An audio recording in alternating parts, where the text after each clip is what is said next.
El cuarto domingo, antes de Navidad, comienza una temporada muy especial en el calendario cristiano. Me refiero a la temporada de Adviento.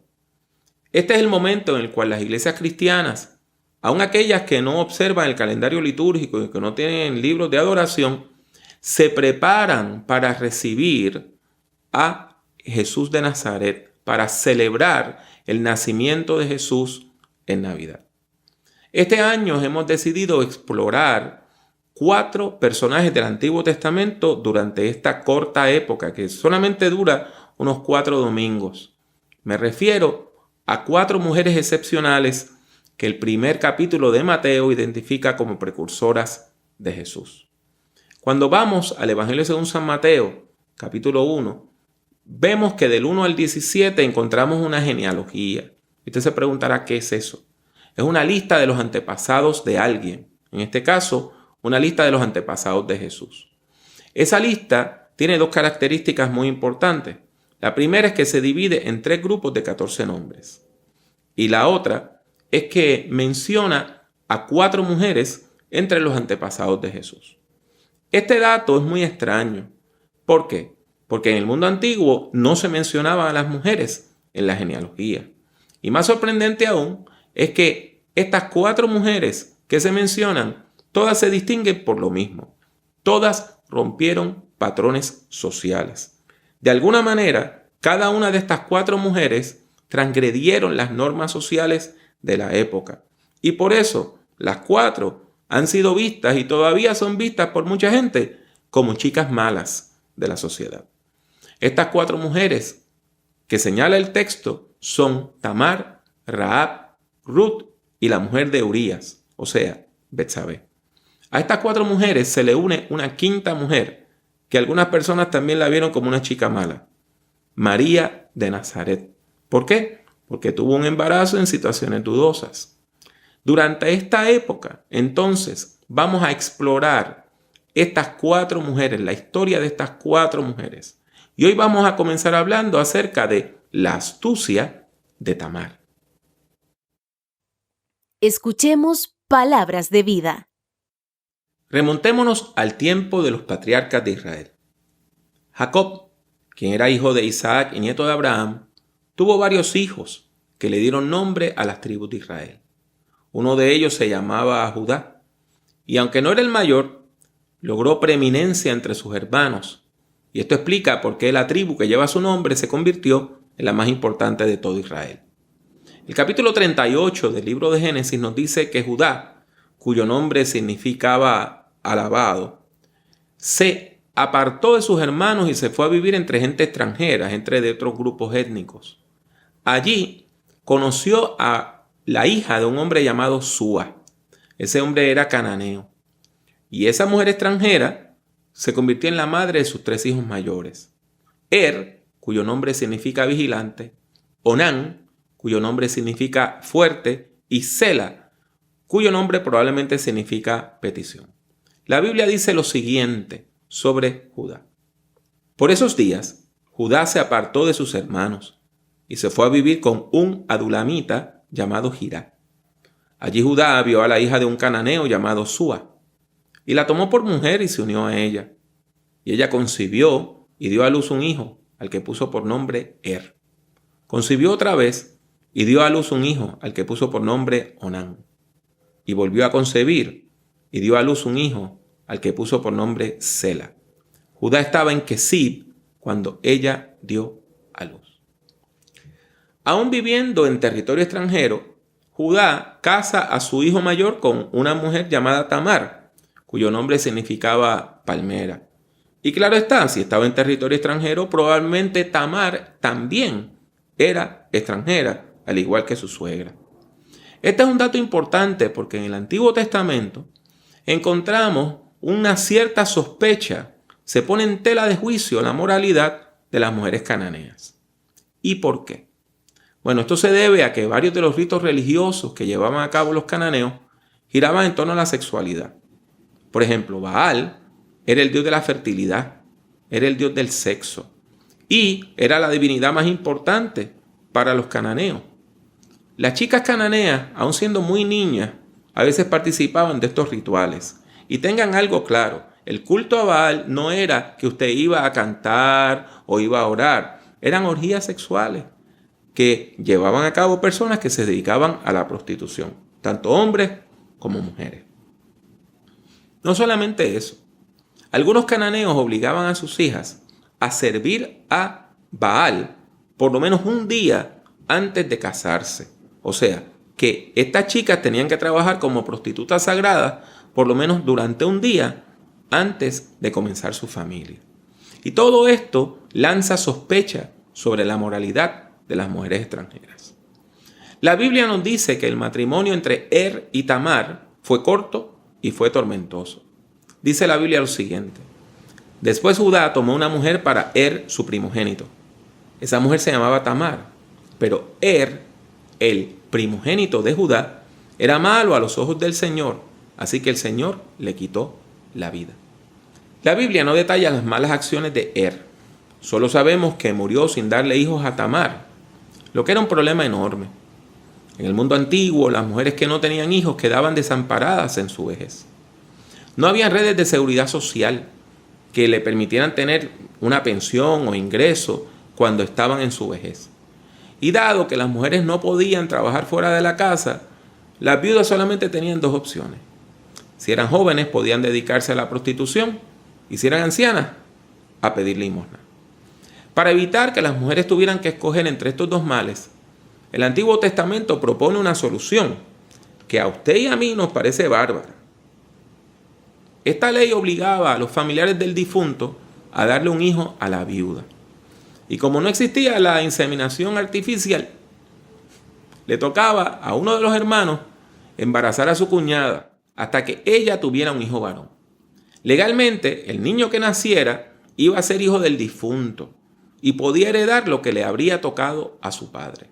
Deuteronomio 25, del 5 al 6, lo explica de la siguiente manera. Cuando dos hermanos vivan juntos, uno de ellos llega a morir sin haber procreado hijos, la viuda no podrá casarse con alguien ajeno a la familia, sino que su cuñado la tomará por esposa, se allegará a ella y cumplirá con ella su deber de cuñado.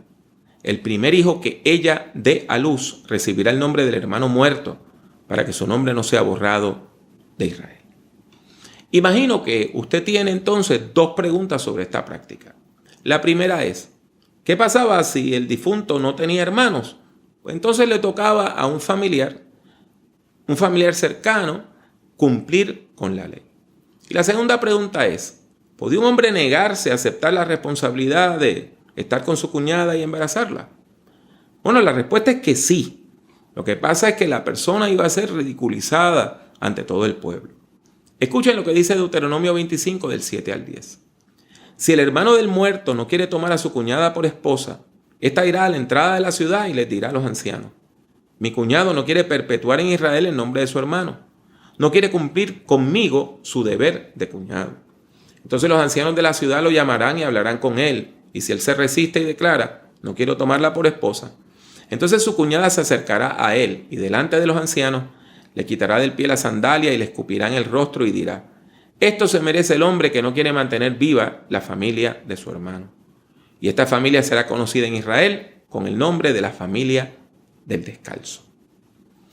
Siguiendo esta ley, la ley del levirato, Onán, el hermano de toma la responsabilidad de procrear un hijo con Tamar.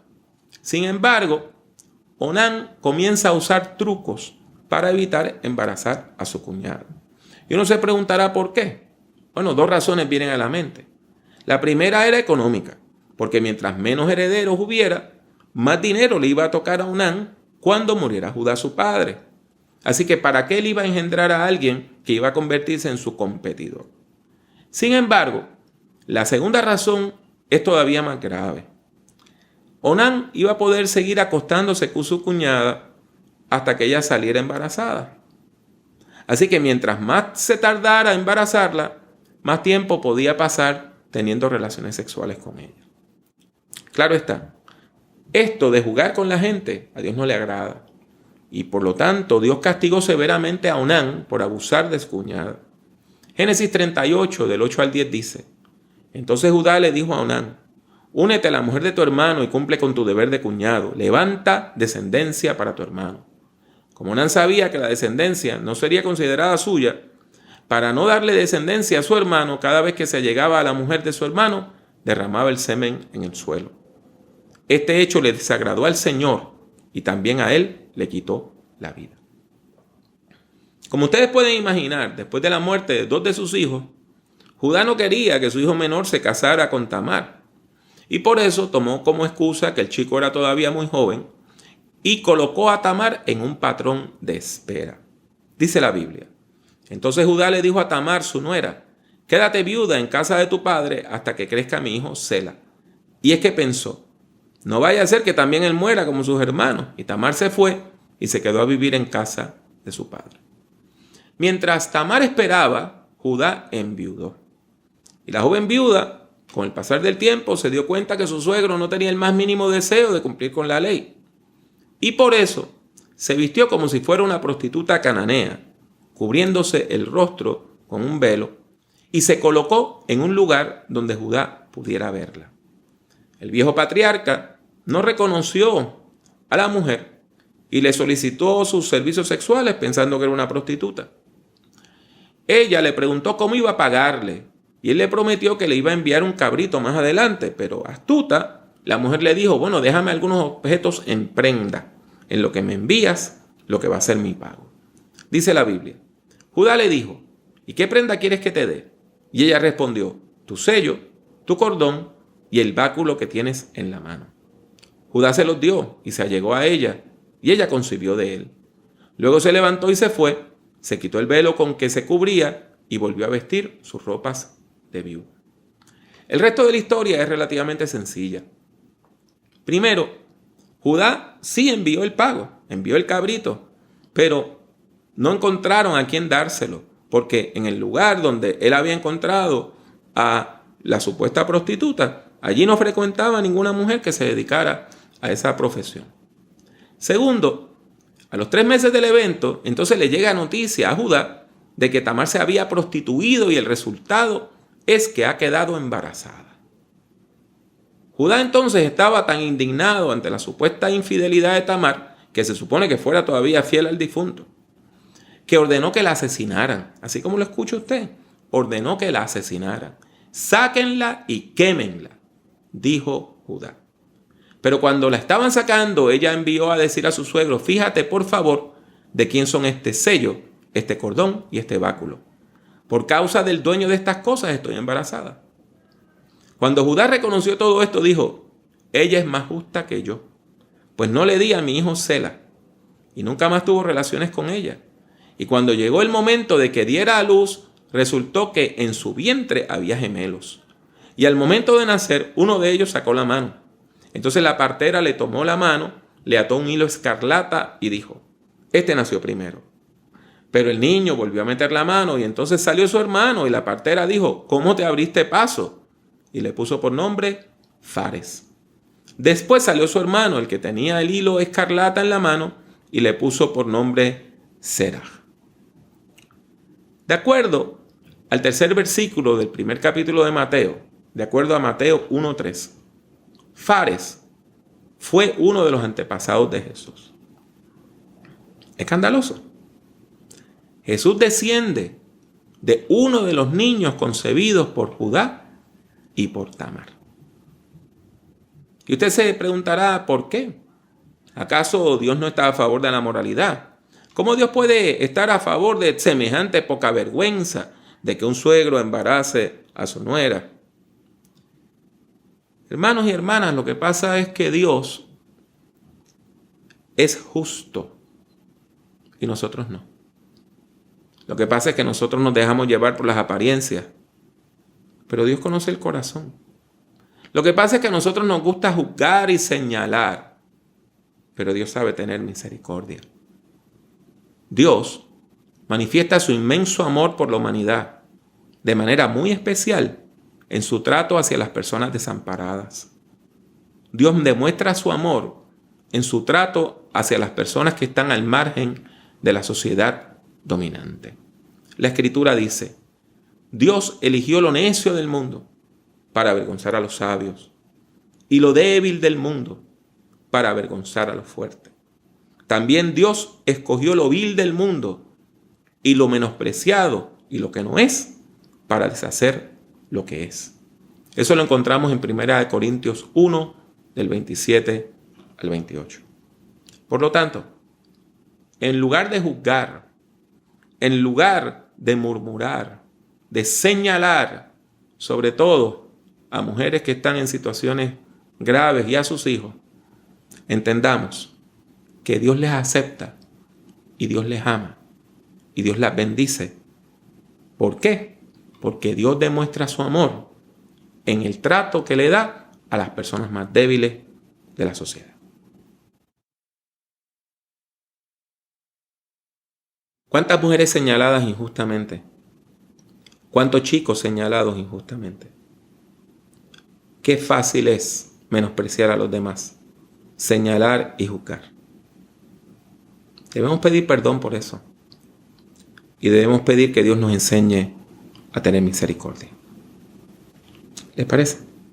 Buen Dios y Padre Celestial, gracias te damos, Señor, porque tú no eres un hombre y tú no juzgas como los hombres.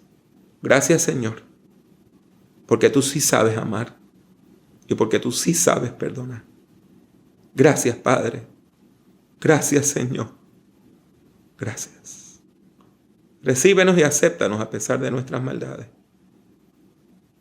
a pesar de nuestros defectos, a pesar de nuestras fallas. Recíbenos, Señor, en el nombre de Jesús. Amén.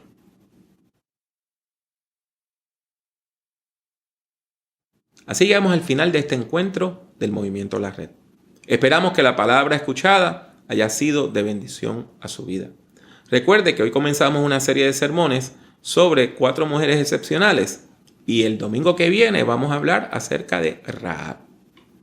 Entre tanto, recuerde que los jueves en la noche a las 7:30 el Movimiento La Red tiene su servicio de oración. Puede ingresar, puede participar por medio de nuestra página de Facebook, la página del Movimiento La Red.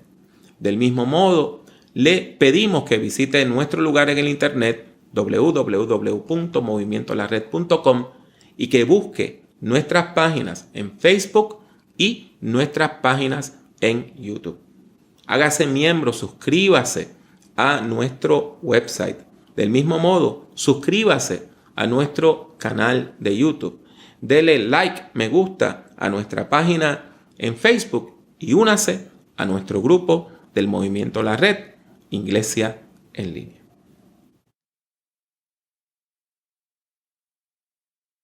Y el espíritu y la esposa dicen ven. Y el que oiga, que diga ven. Y el que tenga sed, que venga. Y el que quiera, que tome gratuitamente del agua de la vida. El que da testimonio de estas cosas dice, ciertamente vengo pronto. Amén. Ven, Señor Jesús. Que la gracia del Señor Jesucristo sea con todos. Amén. Únase al Movimiento La Red visitando nuestra página web www.movimientolared.com. Busque el Movimiento La Red en Facebook y suscríbase a nuestra página oprimiendo el botón de like, me gusta. El Movimiento La Red es una comunidad de fe que se reúne a través de las redes sociales. La participación es libre y voluntaria. Está abierta tanto para ser su principal comunidad de fe como para enriquecer su vida espiritual. La Red es un movimiento cristiano que no está afiliado a denominación alguna.